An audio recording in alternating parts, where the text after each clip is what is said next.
નમસ્કાર મિત્રો, મારી યુટ્યુબ ચેનલમાં ફરી એકવાર આપનું હૃદયપૂર્વક સ્વાગત છે। દાખલા તરીકે કોઈપણ માણસને ડાયાબિટીસ શરૂઆતમાં ડાયાબિટીસ થાય કે હાઈ બીપીનો પ્રોબ્લેમ આવે કે કોલેસ્ટ્રોલનો પ્રોબ્લેમ આવે કે થાઇરોઇડનો પ્રોબ્લેમ આવે તો આપણે ડૉક્ટર પાસે જઈએ શરૂઆતના તબક્કામાં તો ડૉક્ટર આપણને એક નાની ગોળી આપે, એટલે કે 100 mg કે 200 mgની કે 250 mgની ગોળી આપે। આપણે 6 મહિના 12 મહિના ખાઈએ એટલે સરસ મજાનો ફેર પડી જાય। આપણું ડાયાબિટીસ હોય તો ડાયાબિટીસ કંટ્રોલમાં થઈ જાય છે, હાઈ બીપીનો પ્રોબ્લેમ હોય તો હાઈ બીપી કંટ્રોલમાં થાય છે, થાઇરોઇડનો પ્રોબ્લેમ હોય તો થાઇરોઇડ કંટ્રોલમાં થાય છે। પરંતુ 6 મહિના કે 12 મહિના કે 1.5 વર્ષ થાય પછી આપણે ડૉક્ટર પાસે જઈએ અને બીપી ચેક કરાવીએ કે ડાયાબિટીસ ચેક કરાવીએ એટલે પાછું થોડુંક હાઈ આવે એટલે પાછા ડૉક્ટર એમ કહે કે ભાઈ તમારે ગોળી બદલવી પડશે। ગોળી બદલવી પડશે મતલબ કે ધારો કે 250 mgની ગોળી હોય તો ડૉક્ટર 400 mg કે 500 mgનો ડોઝ વધારી દેશે, ડોઝ ડબલ કરી દેશે, ત્યારે જ આપણું બીપી કંટ્રોલમાં થાય છે। આમ 100 mg હોય તો 200 mg, પછી 300 mg, 400, 500, આમ ધીરે ધીરે ડૉક્ટર સાહેબ પાસે જેમ જેમ આપણે વર્ષે 2 વર્ષે જઈએ તેમ તેમ આપણો જે ડોઝ છે ધીમે ધીમે વધતો જાય છે। કેમ વધે છે ખબર છે? ક્યારે કોઈને આપણે જાણ્યું છે કેમ વધે છે? ડૉક્ટર સાહેબ કેમ આપણો ડોઝ વધારતા જાય છે? તો આપણું લીવર છે એ શું કામ કરે છે હવે એ જાણીએ। તો આપણું લીવર છે એ બોડીગાર્ડનું કામ કરે છે। જે રીતે કોઈપણ ટોલ નાકા ઉપર આપણે જઈએ તો પોલીસ ઊભી હોય તો પોલીસ દરેક માણસને ચેક કરતાં અંદર જવા દે અને દાખલા તરીકે 1 મિનિટમાં એક માણસને ચેક કરે અને પછી જવા દે। હવે વધારે માણસોને અંદર ઘુસાડવા તો શું કરવું પડે? રોજના 200 માણસ આવતા હોય તો 1 મિનિટમાં એક પોલીસવાળા છે 1 મિનિટમાં એક માણસને ચેક કરી અને અંદર જવા દેતા હોય તો એની અંદર ઘૂસ મારવી હોય તો શું કરવું પડે? તો 200 માણસની જગ્યાએ 400 કે 500 માણસ ડબલ કરી દઈએ તો પોલીસવાળા શું કરે? એમનો ટાઈમ બચાવવા માટે અથવા એ જ સમયની અંદર 1 જ કલાકની અંદર એ 400 માણસને અંદર જવા દેવા હોય તો શું કરે? એકને ચેક કરે, બીજાને જવા દે, એક ચેક કરે, બીજાને જવા દે, એક ચેક કરે, બીજાને જવા દે। આમ રેન્ડમલી એક પછી એક બધાને 400 ચેક કરી શકતા નથી, કારણ કે એમની પાસે સમય મર્યાદા હોય છે કે 1 કલાકની અંદર જ આટલા લોકોને અંદર જવા દેવાના હોય છે, નહીં તો એમનો ટાઈમ થઈ જતો હોય છે।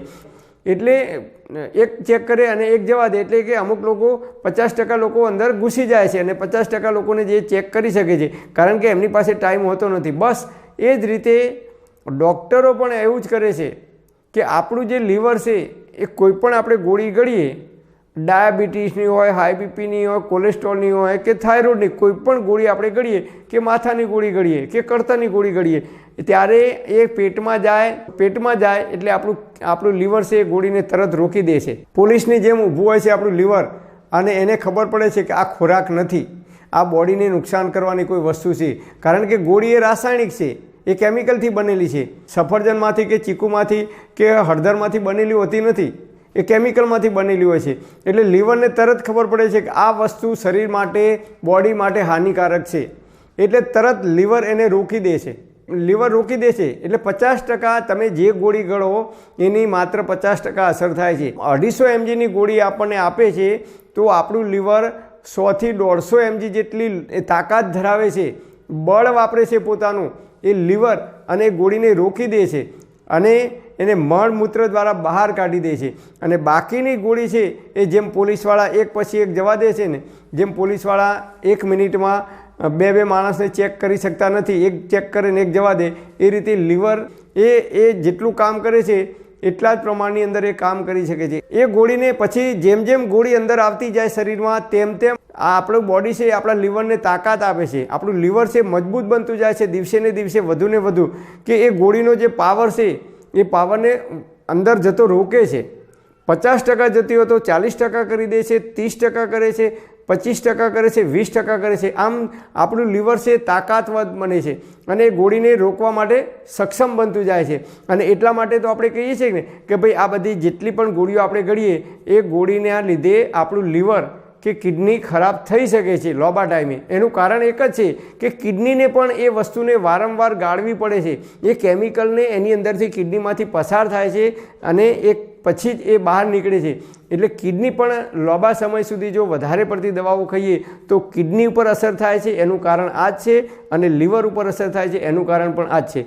હવે લીવર શું કામ કરે છે? તો ડૉક્ટર પાસે જઈએ આપણે 12 મહિના 1.5 વર્ષ પછી, એટલે ડૉક્ટરને આપણે કહીએ કે સાહેબ પહેલાં ગોળી ગળતો હતો એટલે મારો ડાયાબિટીસ કંટ્રોલમાં રહેતો હતો, કે મારું બીપી કંટ્રોલમાં રહેતું હતું, હવે મને ચક્કર આવે છે, કે આ તકલીફ થાય છે, કે જે કંઈ તકલીફો થવાની શરૂઆત થઈ જાય છે. એટલે ડૉક્ટર પાસે જઈએ એટલે ડૉક્ટર પછી ચેક કરે, એટલે ડૉક્ટરને ખબર પડી જાય કે આમનું લીવર છે એ મજબૂત થઈ ગયું. એ ગોળીના પાવરને 20% જ અંદર જવા દે છે, 80% મળમૂત્ર દ્વારા બહાર કાઢી નાખે છે.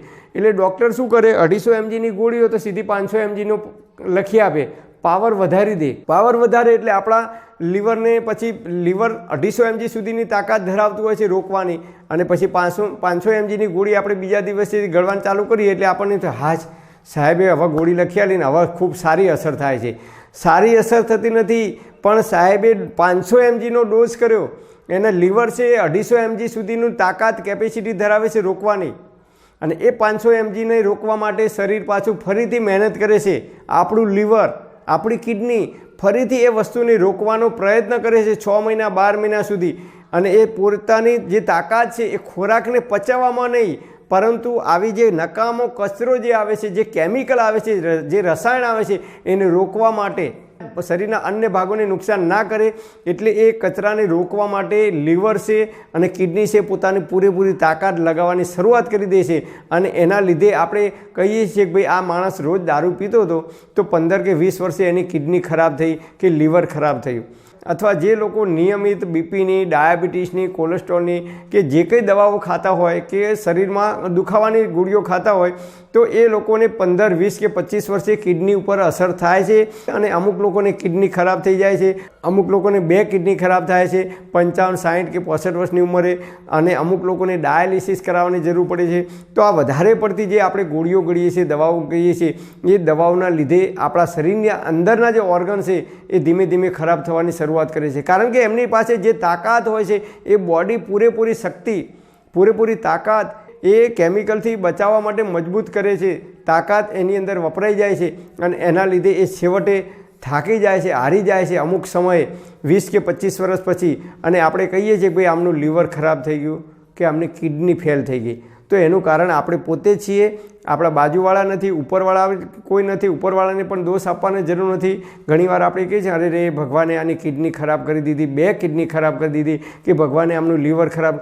ભગવાન ક્યારેય કોઈનું લીવર કે કિડની ખરાબ કરતા જ નથી. આપણે પોતે જ એવા ખોરાક લઈએ છીએ, એવી રહેણીકરણી, એવી લાઈફસ્ટાઈલ આપણે અપનાવીએ છીએ, અને એના લીધે દિવસે ને દિવસે વધુને વધુ આપણા શરીરની અંદર બીમારીઓ આવતી જાય છે. અને એ બીમારીઓને દબાવવા માટે, એ બીમારીઓને રોકવા માટે આપણે અનેક પ્રકારની ગોળીઓ ગળતા થઈ ગયા છે. ડાયાબિટીસ, હાઈ બીપી, કોલેસ્ટ્રોલ, ઘણા લોકો ગેસ ના થાય ગેસની ગોળી લે છે, અમુક લોકો એસિડિટીની લે છે, અમુક લોકો શરીરમાં કળતર થાય એની લે છે, અમુક લોકો B12ના ઇન્જેક્શનની ગોળી લે છે. આમ અનેક પ્રકારની ગોળીઓ, દવાઓ આપણે ગળતા થઈ ગયા છે ચણા મમરાની જેમ. તો એના લીધે કિડની અને લીવર સમય આવે ત્યારે ખરાબ થઈ શકે છે. તો આપણે જીવનશૈલીની અંદર પરિવર્તન કરીશું, ખોરાકની અંદર પરિવર્તન કરીશું, આપણી રહેણીકરણીમાં પરિવર્તન કરીશું, તો આપણે જ્યાં સુધી જીવીશું ત્યાં સુધી આપણી કિડની હોય કે લીવર હોય કે અંદરના જે કંઈ ઓર્ગન્સ હોય એ તંદુરસ્ત અને નિરોગી રહી શકશે. પરમપિતા પરમાત્મા આપ સર્વેને તંદુરસ્ત અને નિરોગી રાખે એવી હૃદયપૂર્વક મારી પ્રાર્થના. Thanks for watching my video. Thank you.